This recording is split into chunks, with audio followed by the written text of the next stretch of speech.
Hey everyone, this is Mr. Geiselman here to walk you through the acceleration lab. All right, here we go. So in today's lab, we're going to do a series of tests using our CPO PhotoGate equipment and our tracks.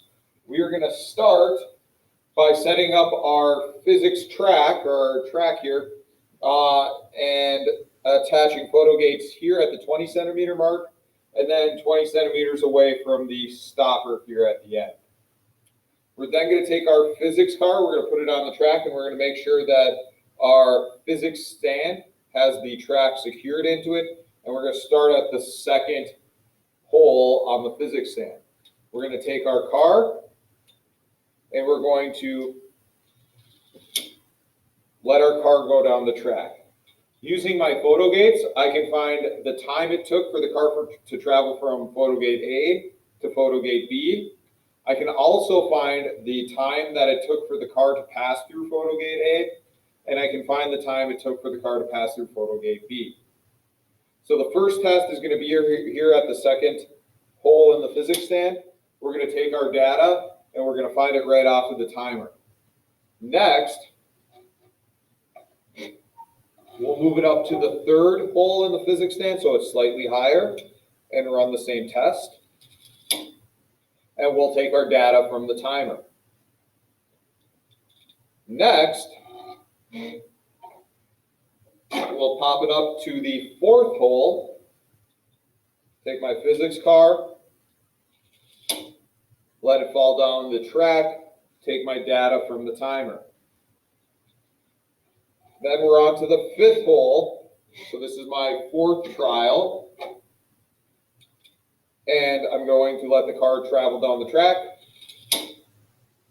take my data from the timer, and finally, I'm going to do a final and fifth test from the sixth hole, on the physics stand,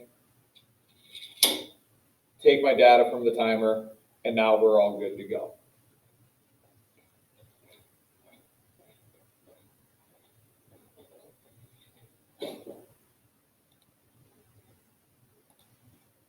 So from my experiment, I was able to gather some data.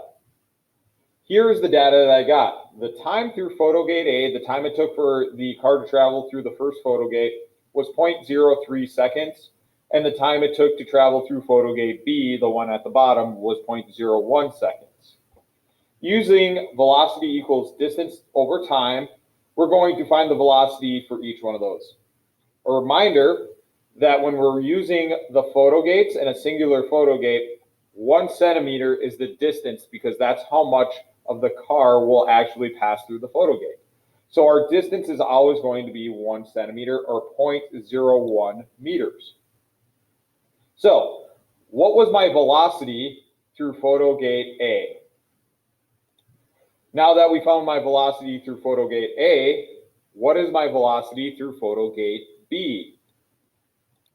Now, using the two velocities, PhotoGate A velocity as my initial velocity and PhotoGate B as my final velocity, I'm going to take those two, subtract the initial velocity from the final velocity, and use my time that it took for the entire thing to happen, so to go from A to B, to find my acceleration from A to B. So for the first test, what was my acceleration? My second test had my PhotoGate A time at 0.02 seconds and my PhotoGate B time at 0.01 seconds. Using that data and remembering that each distance for our car to travel through a PhotoGate is 1 centimeter, find the velocity through PhotoGate A or our initial velocity. Using the data we got from the PhotoGates, find our velocity as the car went through PhotoGate B or our final velocity. Using the data that you got from the first part of the problem, final and initial velocity, use our time, 0.82 seconds, to find the acceleration from A to B during test 2. In test 3, My time through photogate A was 0.02 seconds, and my time through photogate B was 0.007 seconds.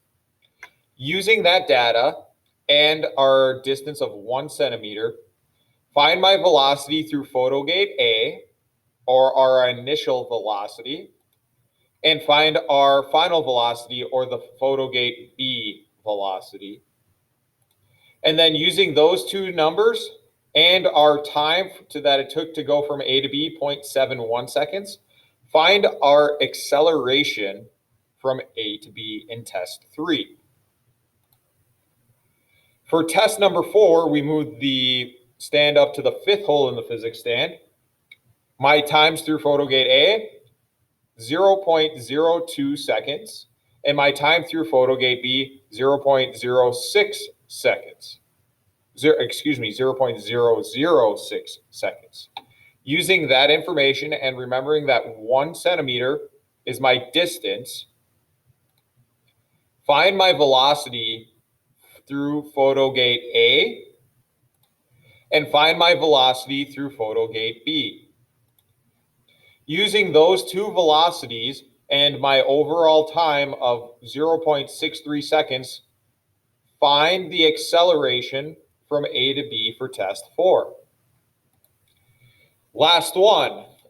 Using the time from photogate A of 0.02 seconds and our time through photogate B of 0.005 seconds, calculate our velocity through photogate A and calculate our velocity through photogate B.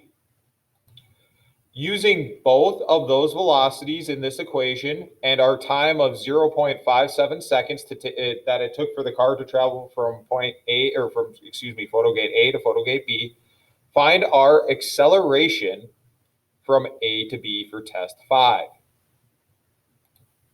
So using the data that we just did and all of the different things we did, calculate the time it would take for the test car number 1 to reach a final velocity of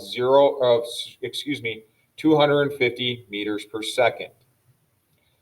Hint is to use the equation up here. Final velocity equals initial velocity plus acceleration times time.